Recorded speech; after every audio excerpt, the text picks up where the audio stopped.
Hi, everybody. This is Gary Van Antwerp from Training Magazine Network. I'd like to welcome you all to our session today. Help them grow or watch them go, it should say, career conversations employees want. And our guest speakers today are Dr. Beverly, Kaye, and Winkle Giuilioni, and we will be turning things over to them in just a moment. I've got a little bit of information for you. I want to remind everybody of the Online Learning Conference. If you're not familiar with this, it's coming up in Chicago in September, as you can see here.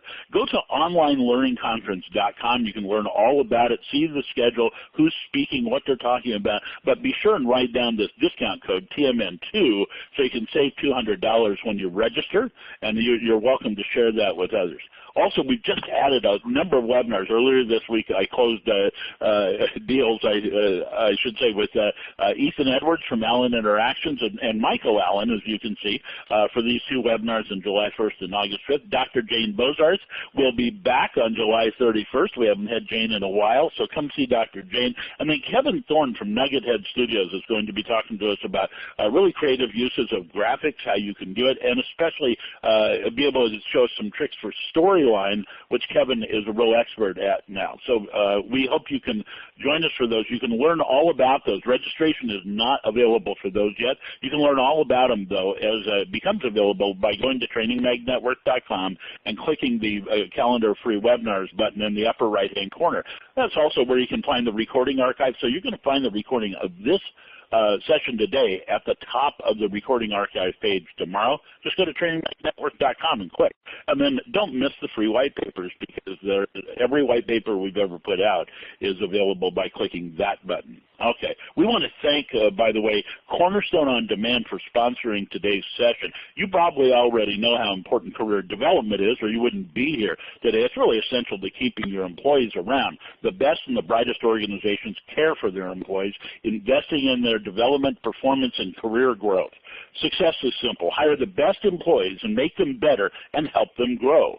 So Cornerstone On Demand helps over 1,600 customers around the globe do just that. You can learn a lot more about Cornerstone's unified learning and talent solutions at www.csod.com. CSOD.com. I'll put that in the chat for you, and then we'll get started. Okay? There's the URL right there. So again, thank you, Cornerstone, for making today's session possible.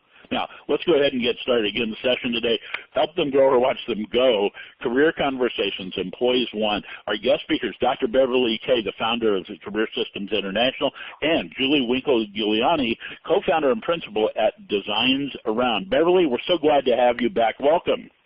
You are very welcome for your welcome, and you gave them a lot of information, and I am pleased to get started. And I just want to welcome you all and tell you that Julie and I are really pleased to be here. And we work with a publisher who believes that everything about the book should be stated in the title alone. Not the subtitle, but the title. So we want you to know, those of you who could only stay on for another 30 seconds, that here's what this is all about. It's about helping people grow. And we are going to define grow for you in a variety of ways. Just know that grow does not mean only give me a promotion, but it has a lot of other meanings. And we are going to suggest to you that if they don't grow, they are going to go. And probably they're going to go in one of two ways. They're going to go physically, meaning leave you and go to another organization or a startup or do something on their own. Or worse yet, they're going to go but stay, meaning their discretionary effort is not being given to your organization. And Julie and I believe it is short, quick conversations that are what employees really want. They want to dialogue with their managers. So we love the chance to do this together. And I'd love to say I'm the blonde, but however, I'm not. That is my wonderful colleague, Julie. And I'll say a few words about myself. I've been in the field for quite a while, almost 4 decades. And in addition to co-authoring this book, I co-authored the book Love 'Em or Lose 'Em, Getting Good People to Stay. And I work with Career Systems. I founded it, and we deliver engagement, retention, and development solutions to companies around the globe. Julie, over to you. Hi, everybody. This is Julie, and I'm an instructional designer and have a small training firm, Design Arounds. We work with organizations internationally to develop innovative learning solutions that primarily focus on leadership, sales, and service areas. And we create creative tools and strategies to enhance the quality of career conversations and career development. And that's why we're here today, really, is to examine the changing landscape associated with career development and explore some strategies for more effectively navigating that landscape. And so to get us started, we want to step back a bit and take a look at the bigger picture and why all this matters through a poll. And the question for this poll is, which of the following have you seen or experienced as a result of career development, either in your current organization or in previous ones? You'll recall from Gary's introduction that to respond to the poll, all you need to do is go up to that participants pod in the upper left corner where you have an A showing, and you can click on that and select A, B, C, or E. So we won't have any D in this poll. It's not a trick question. And it looks like the numbers are coming in. Whoa, the popcorn's popping. It's going, going, going. We've got a goodly number showing. We'll give it just another moment or so. Vote early, vote often. We're getting there. It's a great group. Everybody's doing it correctly. I know. Good job. But here's what's really funny. We got some D's in there, so I'm dying to know what the D means to folks. We'll have to, that's for a whole other webinar. All right. We're going to close it down in 3, 2, 1. Get that last vote in. Okay, Gary, can we see the results? Oh, perfect. Thank you so much. All right.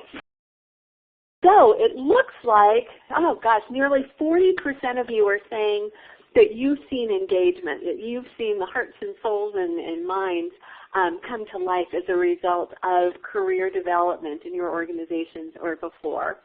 Let's see. Small number of you are seeing some discretionary effort. We've got some bottom line results. And then we've got some in the E category, just a handful having seen none. So let's dig into this a little bit more at the next level and talk about how all of this might fit together from an implication standpoint. So thank you all for playing on that. So Bev and I, based upon the research that we've done, the field study, the work with clients, have seen that career development really does offer bottom line results to organizations who are willing to make that commitment. And the way it works, or kind of the pathway or the breadcrumb trail between these two, starts here. Career development, based upon the research of multiple independent studies that consistently confirm this, career development leads to greater engagement. So in organizations where folks feel like their career needs are being fed, engagement goes up. The reason that matters is that it's engagement that activates the discretionary effort that Bev mentioned in her introduction. Now, discretionary effort, as you all know, is that additional time and energy and care and creativity that employees can either choose to volunteer to the enterprise or they can choose to withhold. And recent research would suggest that on average across the U.S., employees think that they can bring just 70% of what they're capable of to the party, and that that's enough to keep their jobs. So that 70% they're bringing, 30% discretionary effort they're withholding. And imagine what we could do as organizations with 30% more customers, with 30% more sales, with 30% more great ideas. That's what engagement can activate for us. And that's what career development can ultimately lead to. So that discretionary effort, that additional 30 or so % that folks can bring, is translated into focused attention in service of all of the things that are important to the organization, whether it's service or sales or innovation or efficiency, whatever it might be, that ultimately then translates to the bottom line. So clearly there's a business case to be made for career development. But there's also a human case. And so I'm going to ask you to get a little personal here. And with another poll, let's talk a bit about how important career development is to you. So again, using that little A button up in your participant pod, would you share with us, from your perspective, is career development absolutely essential, a top priority in your mind? That's an A. Or is it important? Is it moderately important, kind of coming and going, or is it just sort of not on your radar screen right now? Take just a moment to share with us, where does your current interest in career development lie? All right, it's coming. We'll take just another moment or so. And thank you all so much for being so engaged. We really appreciate it. All right. Gary, let's do our countdown. 3, 2, 1. Let's see what we're saying here. All righty. All right. So looks like when it comes to yourselves personally, career development is pretty darned important, with the lion's share of you saying absolutely essential or important. Handful are going in the moderate, but there's nobody who's saying that it's not hitting your radar screen. And that makes you absolutely consistent with the rest of the population. The research would suggest that 91% of us in the workplace would say that career development is really a top priority. And so 9 out of 10 of us say career development is a real driver. So here's where the rubber meets the road. We know there's a business case. We know there's a human case. How are we doing at this? And so I would ask you to use the chat pod there on the left of your screen to answer this question. From your employee's perspective, how would they describe their level of satisfaction with career development right now? Would you just type in a couple of words that would give us a sense of where employees are coming from relative to this critical business priority, critical human priority? All right, these are not happy words, are they? Mediocre, poor, not happy, moderate, poor, confusing, frustrated, not satisfied. Looking for more, okay, not very happy, non-existent, lacking, not satisfied. They leave, yeah, the implications of that. Oh, Julie, we have to write more books. I think so. Poor, no room for improvement. Oh my gosh. Okay, clearly we're in the right place then altogether here, because your experience, these words paint a very compelling picture that absolutely parallels what we see, what Bev and I see in the marketplace, what you all are seeing, either in your own organizational specific surveys or in the syndicated studies that we see. I mean, consistently, career development is at the bottom of the pack. Employees aren't happy with the movement that's available to them. They're not happy with the investment that's being made in their development. They're frustrated with the options before them or the lack thereof. And they feel like that commitment is sporadic at best and non-existent at the worst. And you've heard it from the exit interviews as well. I mean, they echo these same themes. We're losing people as a result of a lack of focus and satisfaction with career development.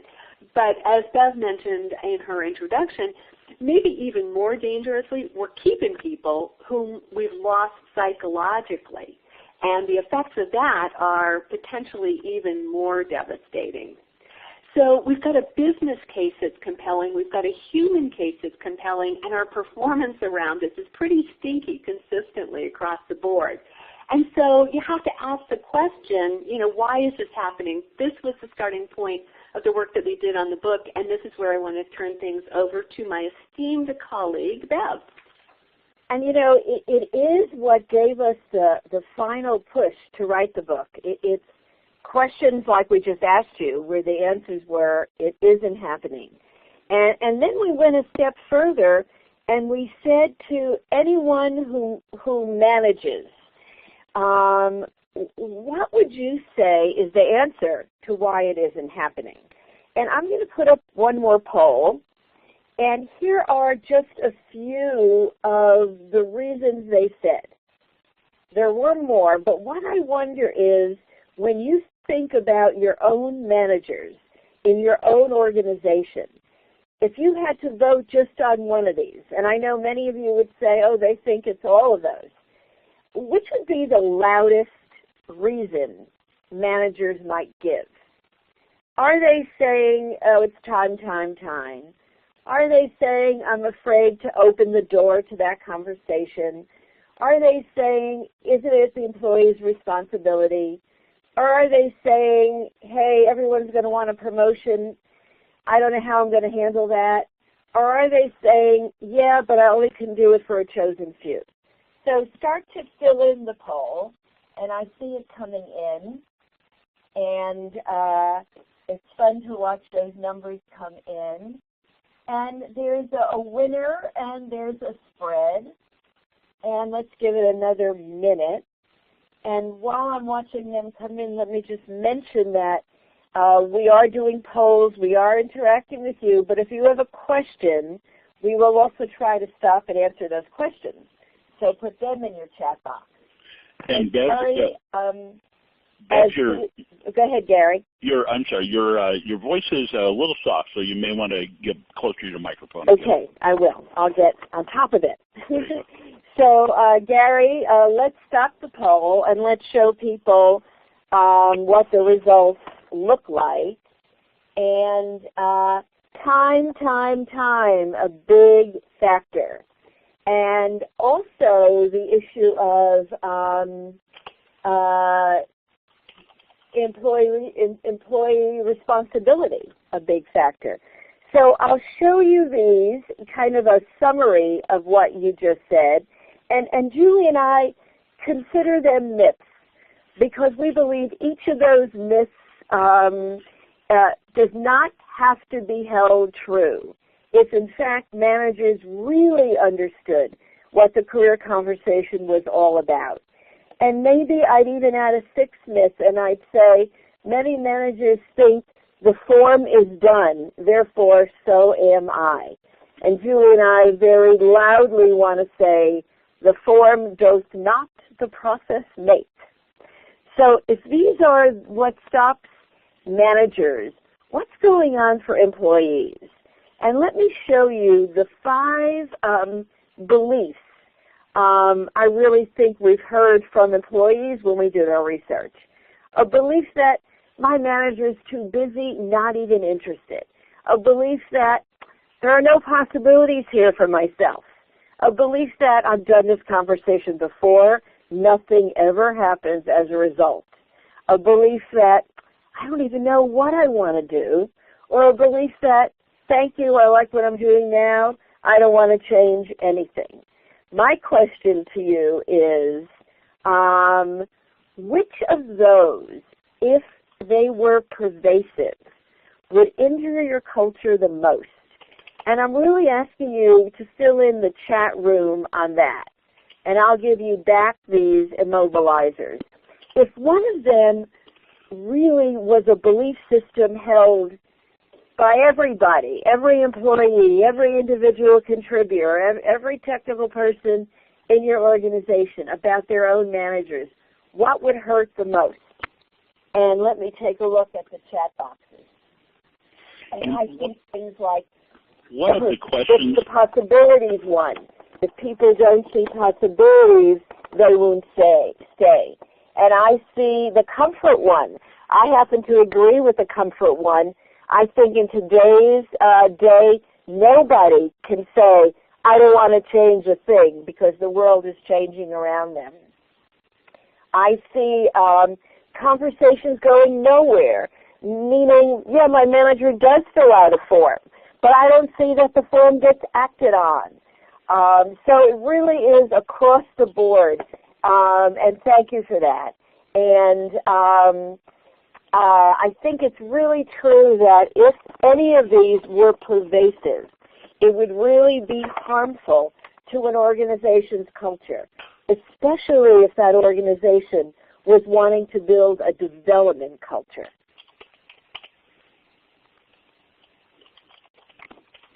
And Bev, one of the questions that was asked is your research documented in your book?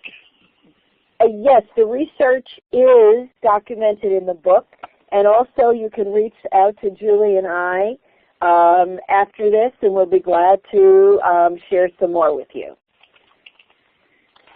So, Julie?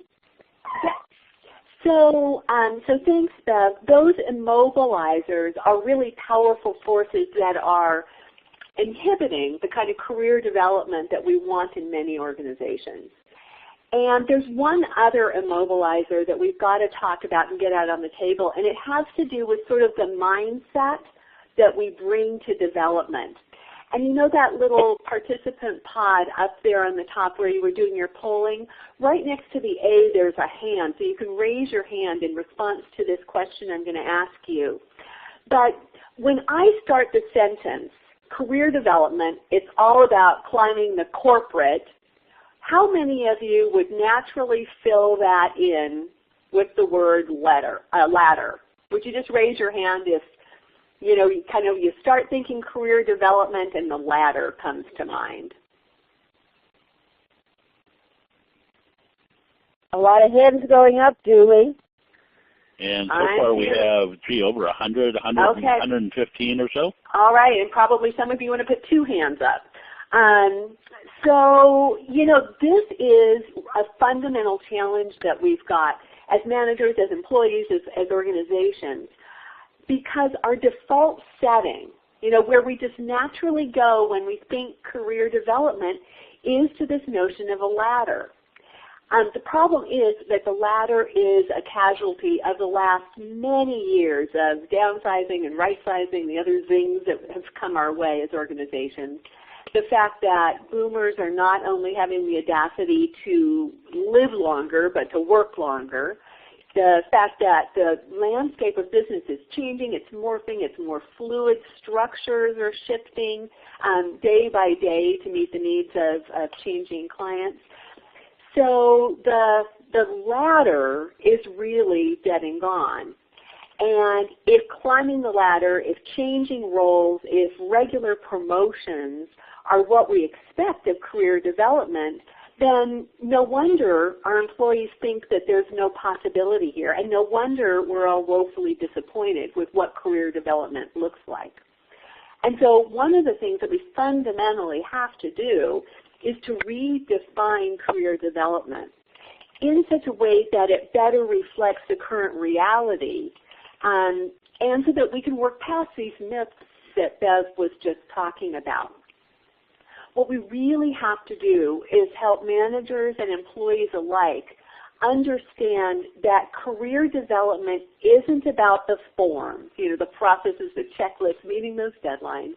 It's not about the promotions and moves that are really less possible, less plentiful in today's environment.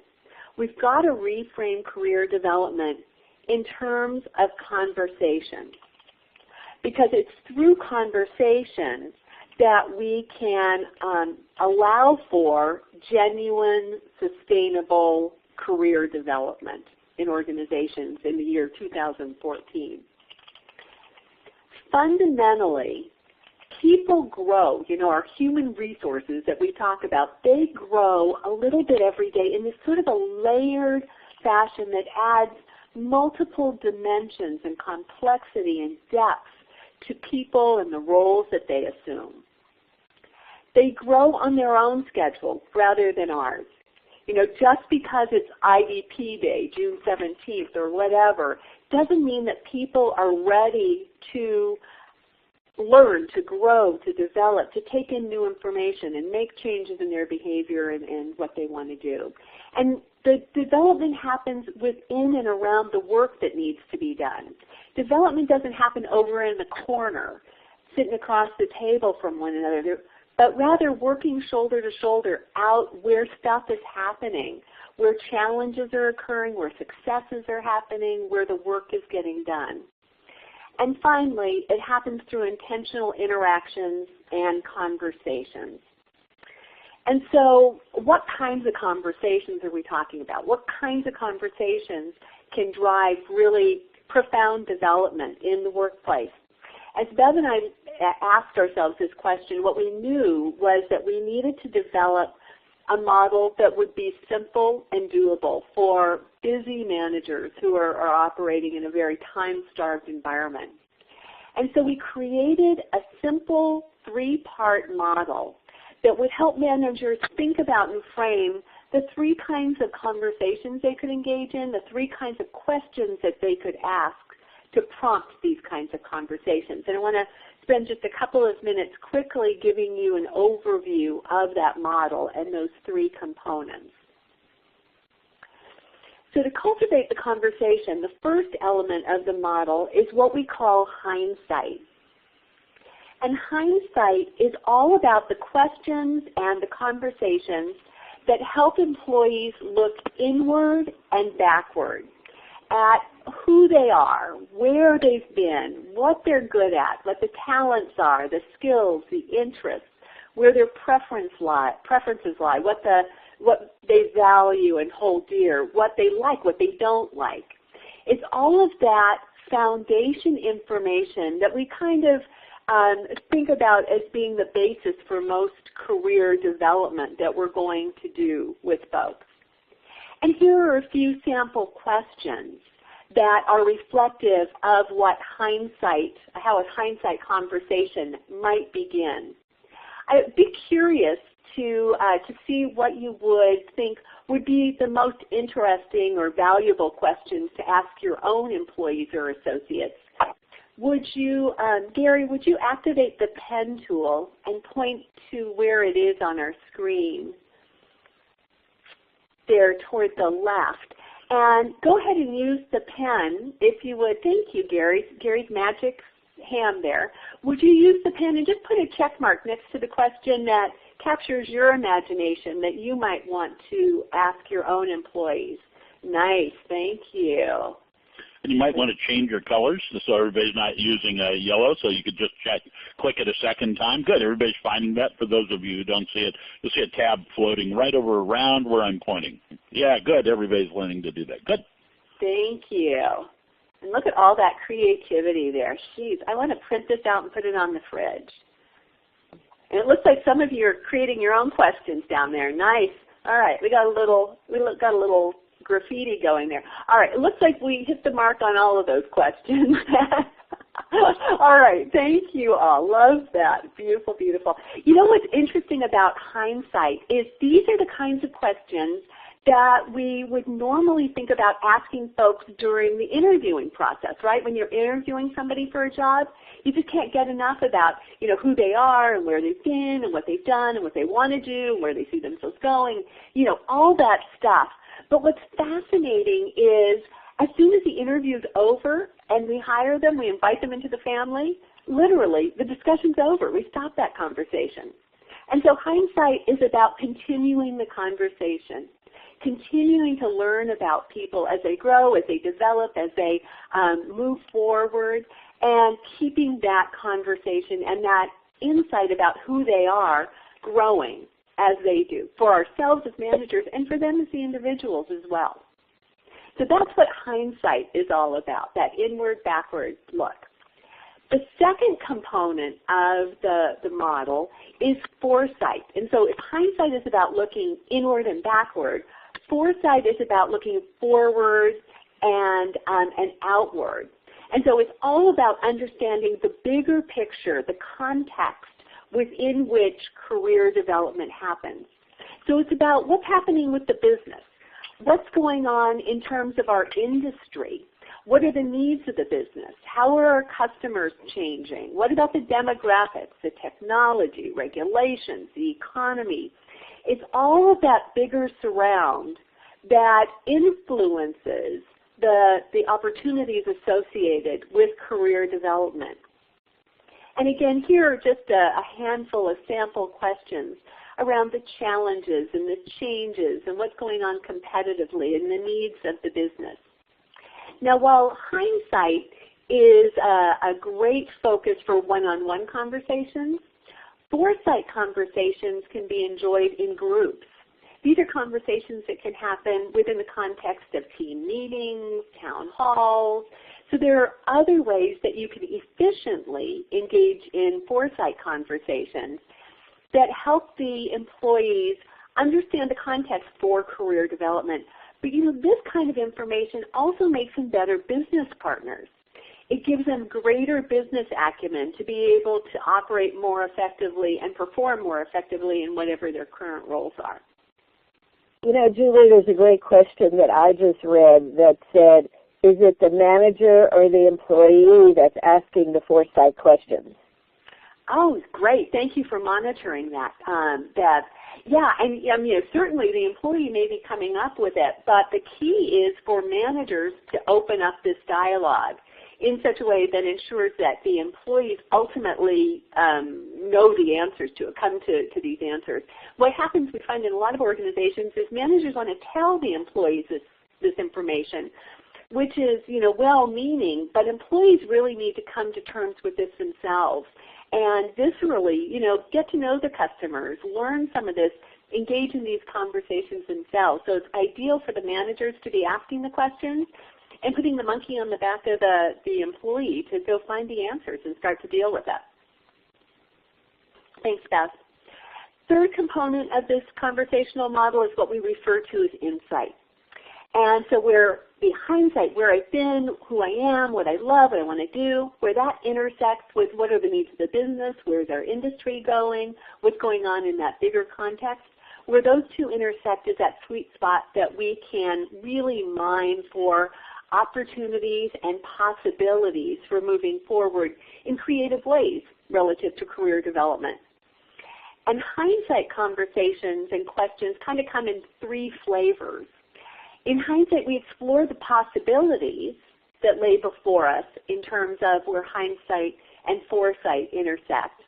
It's also in insight where we explore the action. So what are we going to do with this? Where can we move this forward? What kinds of experiences and opportunities can be constructed that will allow the employee to move forward and toward their snapshot of career success, whatever that might be. And then finally, insight questions also help to focus on learning because after all the greatest development opportunities in the world really mean nothing if we don't pause and sort of let it sink in and step back and integrate it and figure out how to learn what we've used. So 3 kinds of questions, 3 kinds of conversations that can be used really flexibly in the workplace. You can ask one of these questions and literally have a 60-second conversation that elevates the level of insight and engagement and gets people thinking. You might blend all 3 together into a short 3 to 5-minute conversation that takes folks through a thought process to the point of realizing, wow, there are some possibilities here that I might want to noodle further and really consider moving on. And then finally, there's also the possibility of simply using these kinds of questions and this kind of a framework and bringing it into those formal conversations that you have about career development, those formal IDPs, so that the conversation can be in the foreground rather than it being a dialogue about a form. It really is a conversation about the individual and the career opportunities, and then the form kind of takes its rightful role. When it comes to this kind of an approach to career development, a conversational approach, the great news for busy managers is that they don't have to have all the answers. They don't have to have any of the answers. What's not negotiable is that they have the questions. And one more thing that's not negotiable, and what transforms a question and answer sort of session from mechanical exchanges into really powerful development, is curiosity, and that's what Bev is going to talk to us about next. And thank you for that entree, Julie. And I'd say, yes, it's great to ask questions, but if you're not going to be curious, truly curious about somebody's answers, I'd say don't even ask the question. Because questions without curiosity, people will say, well, what training program did he just go to? So let me ask you a question out there. How curious are you? From what I know about the audience, many of you are in HR, variety of HR roles, many of you are supervisors, managers. Which one of these is still hard for you? Is it hard to not judge immediately? Is it hard not to rush to fix it? Is it hard to say, I don't understand, can you give me more on that? Is it hard to go deeper with someone? Or is it hard to believe that people who worked for you for 6 months or 6 years still have interesting things and you still don't know everything about them? So do a quick poll. Tell me, if the truth be known, and we don't know who is filling out which one is the hardest for you to do? So I'm seeing the numbers come in. Gary, I know you're probably watching them too. Yeah, Bev, let me remind folks who are typing in chat. Would really appreciate it if you would click or mouse over the A in the icons at the top of your participant list and select your answer there so that you can be included in the tabulated results. We've got about 175 people who have done that. We can get everybody else to do it. It'd be great. Should we give them about another 15 seconds or so, Bev? Yeah. Not 1 second more. Okay. Okay, I count 15. Let's see what it looks like. Okay. And there you are. Oh, I knew it might be B. I knew that's a big one. And judgment not far behind. So let me tell you very quickly how to suspend, how to unlock curiosity. And Julie and I did write an article about this. We think curiosity is a gateway competency, and yet to every other competency. Yet I never see the word curiosity on a leadership competency list. So in order to suspend judgment, you have to let go of the desire to jump on what somebody's saying. And I would ask you to think, how many words does someone have to speak before you know who they are, what they're like, or what they're trying to communicate? I think we have to literally gag our desire to fix. I think we see it over and over again. Most leaders can't wait to fix the situation an employee brings to them.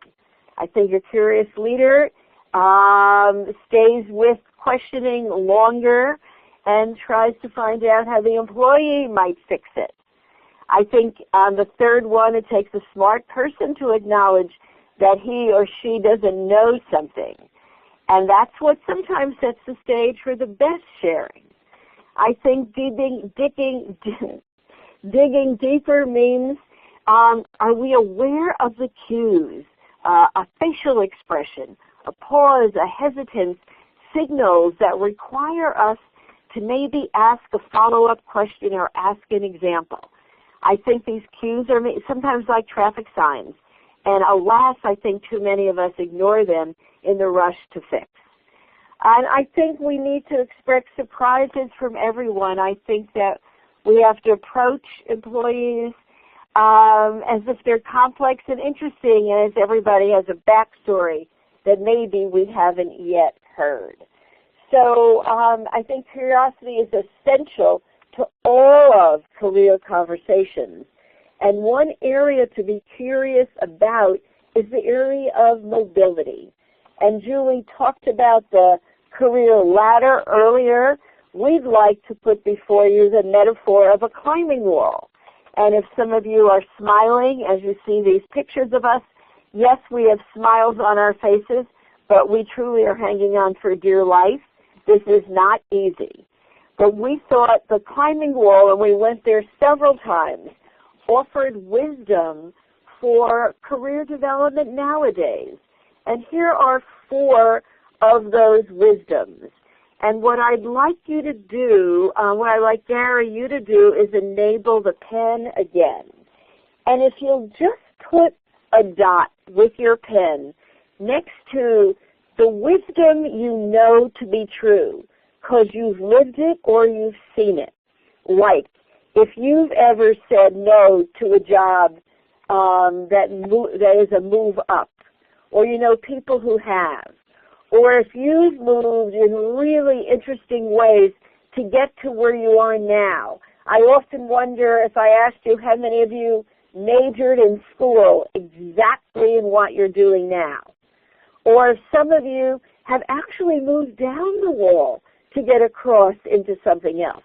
And I love that you're decorating the boxes. No, I love seeing it. And you know, on that number 4, if you've done a risky move and you've lived to tell about it and learned from it, all of these, and I love how colorful this slide is getting. It's making me smile. All of these are stories, I think, that need to be told. So Julie and I often talk about career patterns and not career pathways, because looking at the wonderful colors you put on this chart tells me these are stories that leaders and managers need to tell. And I think maybe the sum of this is that onward and upward has truly been replaced by moving forward or moving toward. And maybe one of the most important ways of moving forward and toward is looking at how to grow right where you are. So here's a quick way, potentially, to grow where you are. I want you all to look at this wordle or word cloud or collection of verbs. Think about your current jobs and think about a verb that jumps out at you and how you would complete the sentence. So what I'm going to do is move this wordle to the corner of your screen and ask you to actually hit text and type in a sentence. Like, how would you challenge yourselves right now? How would you broaden? What would you broaden right now? You know, one thing I'm doing is I am researching. You have to hit the text box, right? I'm researching the connect between health and career happiness. And that's causing me to move into some new areas. And I see someone is saying that they would do something that scares them. I would say, name what it is that scares you. Get more specific. I see someone saying, I want to enhance my career for the future. I would say, answer the question, how? What is one way you would enhance? There's someone who said, I'm adding to my responsibilities. What's one specific thing you're adding? Someone said, I'm taking on new projects and challenges. I would say again, what's one new project you're taking on?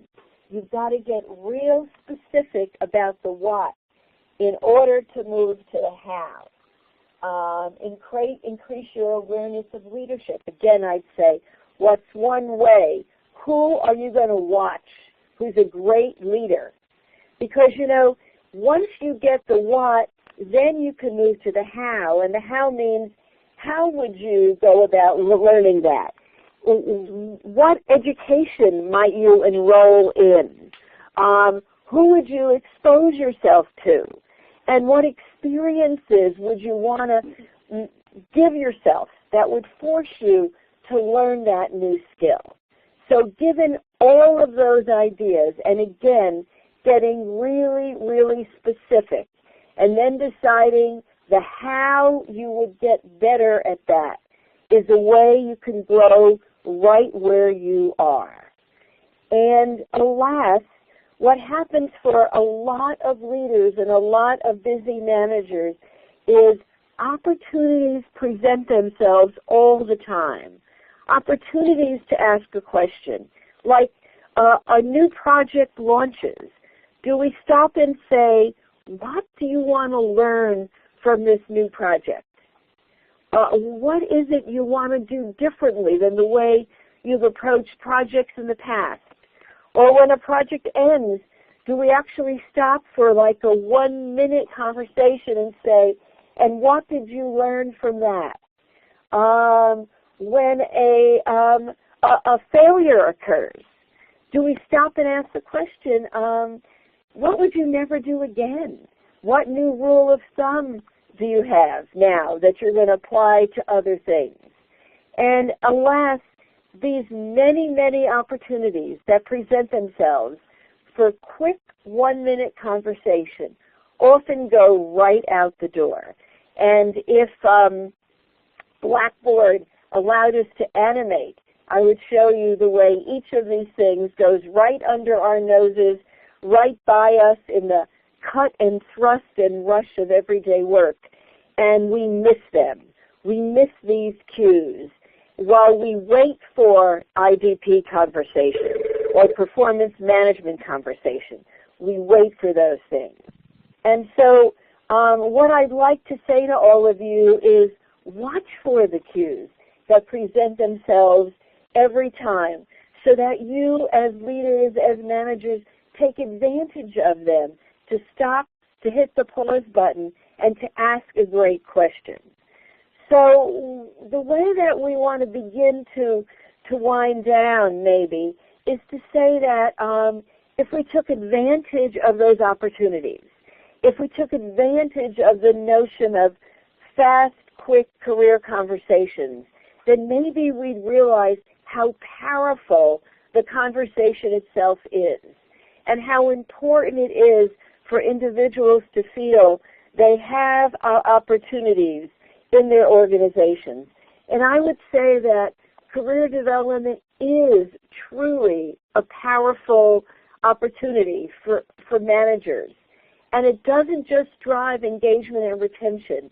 I'd say career development drives productivity. It drives innovation. If I am using what I want to be using, if I'm using the skills that I have and I possess and my manager is helping me put my skills to use, then I am going to be more turned on. I am going to be more tuned in. So we really believe these opportunities can happen. They can happen frequently, and they can happen quickly. And we'd like to know from you right now. This has been a very fast, almost hour. And Julie and I have never talked so quickly. And we'd like to know, what is one way, just from hearing us suggest these different ideas, what's one way you might help someone grow? What's one, maybe a question you would ask, one thing you might do differently? And if you could just put those in the chat box, that might help Julie and I. And I love that someone said they would gag their reflex. I love that, and that's very, very important. I love that someone said that they would listen, really listen. I love someone else said listen first, and Cody says you have to listen first and then seek to understand. That is so true. Someone said climb the wall instead of the ladder. Someone else said ask team members what they're each interested in. These are going far too fast for me. Provide some tools for development. Challenge people more. And I would say ask them what challenges them. Check out your assumptions around people. Stop when someone says, I did not like doing that, and say, well, what about it did you not like doing? Cody said, I'm going to have a conversation with my direct report. I sense he's becoming disengaged, and I'll listen carefully to his answers. Bravo, Cody. I'm thrilled that you're going to do that. You're going to do that. Find out what you love. You know, I think a great question is, tell me, what you loved doing most last week, or what you loved doing most on that project that just finished. Those are great, quick questions that propel you to short conversations, and that is precisely what Julie and I mean. Thank you. I'm smiling. It makes me feel really good to see you doing those things. Julie, do you want to comment? Yeah, there are a couple more that I just wanted to jump in on. Great.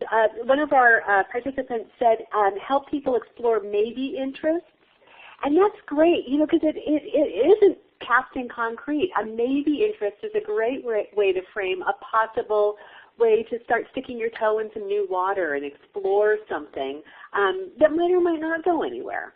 Somebody else suggested exploring what isn't working for people. And that's really powerful, because truth is, what one person might be gravitating away from could be a terrific development opportunity for someone else. Exactly. And so if you're able to shift responsibilities, you can enhance job satisfaction while also organically allowing for development. And finally, one other person said that they were going to sit and talk with their folks. And just a build on that is stand and talk with your folks. Don't feel like you need to even make it as formal as sitting down. I think that's great. You can be standing right there and have a 60-second conversation that gets the wheels turning and the motivation moving. I think that's great. And I'd add several of you, Yvonne, Lord, said recognize consistent performance. And I'll just say that, even the best performer, the most high potential, high-performing person needs their performance to be recognized. In a sentence, in a note, any way you can. We all know that, and yet we forget to do it. So here's what will happen. If you do what you just said you were going to do, here's what the results will be. People are going to want to come and work for you, because you will be known as a manager who cares, who develops others. People will stay longer because they know that you're noticing. They know you recognize them. They know you want to understand them more. People will grow as a result of you stopping and having those conversations. And you know what the most wonderful part is? So would you. So Julie and I absolutely believe in this simple phrase that growing your business, growing your unit, growing your team means growing the people on that team. And we are going to provide you, and Gary, I know you're going to make that available right now, with an article that Julie and I wrote, a fast, quick read article. Our book, by the way, is a very quick read. It's all over Amazon and every site. This article, Talk's Not Cheap, with Careers, it's all about the conversation, is a great article to kind of capture some of what we said in this talk. And Gary, I know you're going to make it available and push it out to everybody on this call. And I've just put the link in the chat there, Bev, and I'm also going to upload it to the handouts as well, so everybody's going to get pinged right now. So if you can't download it from the handouts, don't worry. I know a couple of people can't do that. Just click on the link that I put in the chat. Great. Thanks, Gary. Certainly. And then with the last couple minutes, I'm going to put up our Q&A slide and tell you that Julie and I are both on Twitter, and we have websites with tons more information for you that we're glad to answer. So we have time for a couple of questions. And Bev, let me just point one out. Cody has said that we seem to be in an environment where there's so many where we're so busy putting out fires that it's hard to take advantage of development opportunities. When I've attempted to partner direct reports with SMEs, I'm told that they don't have time. Any suggestions? So what I've just written back to Cody was, maybe it's the wrong SME, maybe that's the wrong method. Do you want to talk for a minute about using development experiences as a tool? Are you asking me, Julie? I was. Oh, good. Well, I think that development experiences are a phenomenal tool, and it could mean giving somebody a chance to do something, to a part of a project, not even a whole project, but then debriefing what they've done and saying, here's what I saw that you did really well, here's what I think you could do differently, here's another experience I could give you, and I'm glad to watch, glad to observe, and glad to unpack it for you. So I think a development experience or even exposure to another person, watch so-and-so, watch the way she negotiates, watch the way she makes presentations, and come back to me and tell me the things you think you could do easily and the things you think, whoa, that would be hard for me to do. So I think that was great. And Nadia, I say, said even reading a book or holding a short book club.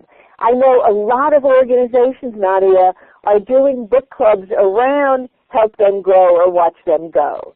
And if any of you want to do that and want a few ideas from Julie and I, we're really glad to supply them. Elena also had the request to see the slide on insight questions, if we can do that. I don't know if you're able to do that right now. It's coming in your handout.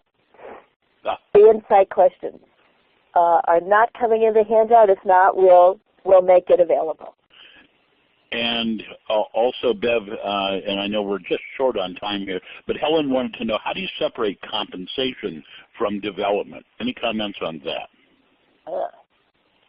You know, just my own, and Julie, interested to hear from you. I think for some people, development is compensation. You know, when I have done my engagement research and we ask people, why do you stay? What causes you to stay with your organization? Compensation pay never came up as one of the top 3 factors. Across gender, across industry, across ethnicity. And compensation will come up higher if, in fact, I'm not being challenged, I'm not being developed, I'm not being grown, or I don't have a manager who cares. So for many people, being in a boring job is worse than being in a job that pays me a lot that I do not look forward to going to every day. So that would be my 2 cents on that. Great. And I know we're at the hour, Gary, so you may want to. I was just going to say, 2 cents just in time. We are at the top of the hour, and we know a lot of people have to go. Perhaps any final comments that you want to relate, then now's a good time for them. Well, this is Julie, and I just want to thank all of you for engaging so actively and colorfully with us around this important topic. As Bev said just a moment ago, growing the business really does mean growing our people, and it doesn't have to be an onerous, time-consuming, hard extra task on your list if we can redefine career development in terms of conversation, and if we engage in those conversations right in the workflow, we can dramatically expand the quality and the quantity of the development that happens in the workplace. Right. And I'd say the way that we measure the work we do, the training we do, the workshops we do, the webinars we do, is we want people to leave and say, that was easy, like that Staples button is that you push. Because we've got to make this easy for managers and for individuals out there, so that they can find the time to have these critical conversations. Well, great. Thank you. Thank you so much, Beverly and Julie, for coming today and doing this session. We know it takes a lot of effort and work, and I know how long you've been working on this. This is 90 days in development, not to mention all the time put into the book and so forth. So we really appreciate all that, and I hope we can see you back sooner than the gap we've had the last time. But we also want to thank everybody else for coming, and thank you to Cornerstone On Demand for sponsoring today's webinar. It's been a great pleasure to work with them, and we really appreciate them making it possible for us to bring this webinar to you, the members of Training Magazine Network, and hopefully some of you future members of Training Mag Network as well. So, Julie and Bev, thank you again. We hope to see you very soon. Thank you. You are very welcome. Thank you, Gary. All right. Take care. Everybody have a great week. Just a day to go. On a short week, it should be a good day. Take care.